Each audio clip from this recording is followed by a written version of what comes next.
आपको पता है हम यहाँ आज पुलवामा में हैं। 2000 कनाल जमीन यहाँ जो फैमिलीज हैं वो 100-150 साल से यहाँ चावल सरसों उगा रहे हैं। परसों ही इनको रेवेन्यू के लोग आके धमका रहे हैं, जो यहाँ तहसीलदार हैं पुलवामा के।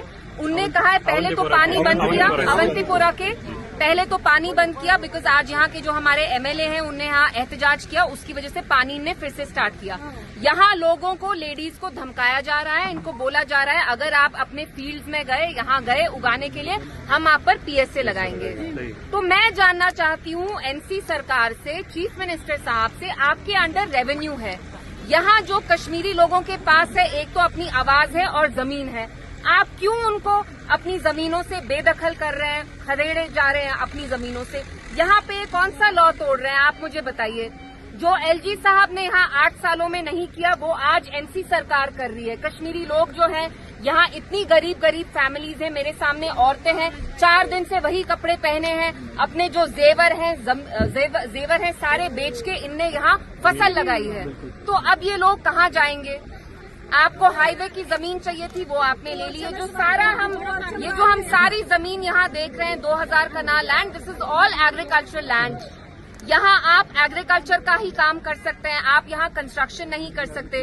तो मुझे समझ नहीं आ रहा, जो एनसी सरकार है 50 एमएलए लेके, उनने क्यों अपना ये प्लान बनाया है कि कश्मीरी लोगों की जो जमीन है उससे वो उनको बेदखल करेंगे। पीडीपी ने लैंड लॉ लाया, एनसी ने रिजेक्ट किया, बोला ये लोग लैंड ग्रैबर्स हैं।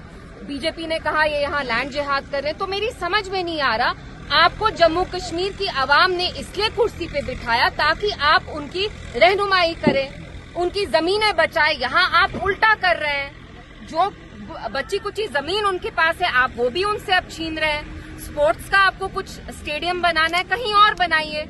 आपके पास कहीं और जमीन नहीं है क्या पूरे जम्मू कश्मीर में कि आपको यही? ये फ्लड एरिया है। और रही बात जो लोग है यहाँ पे, इनके पास ऑलरेडी जो नमल का जमीन है 1100 कनाल, इनको 400 कुछ कनाल की जरूरत है, क्योंकि एग्रीकल्चर पे क्यों वही मुझे समझ में नहीं आ रहा। हमारे एमएलए साहब रफीक अहमद नायक ने भी बोला था, क्योंकि हमारे पास बंजर जमीन हम ये जमीन बचाना चाहते हैं, इसके लिए हमें एहतजाज भी करना पड़े, हम करेंगे।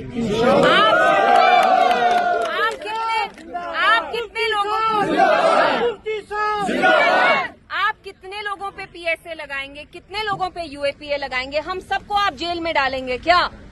हम क्या मांग रहे हैं आपसे? अपने हक मांग रहे हैं, अपने हकूक मांग रहे हैं। अपनी जमीन है ये हमारी, यहाँ ये 150 साल से यहाँ पे चावल उगा रहे हैं, सरसों उगा रहे हैं। अचानक से आप रेवेन्यू के लोग भेजते हैं, और रेवेन्यू डिपार्टमेंट कर क्या रही है? पहले आप उर्दू हटाते हैं, आप कहते हैं हम एग्जाम में कंपल्सरी नहीं करेंगे, फिर 1.5-2 महीने बाद आप पुलवामा के यहाँ 2000 कनाल आप वापस लेना चाहते हैं लोगों से।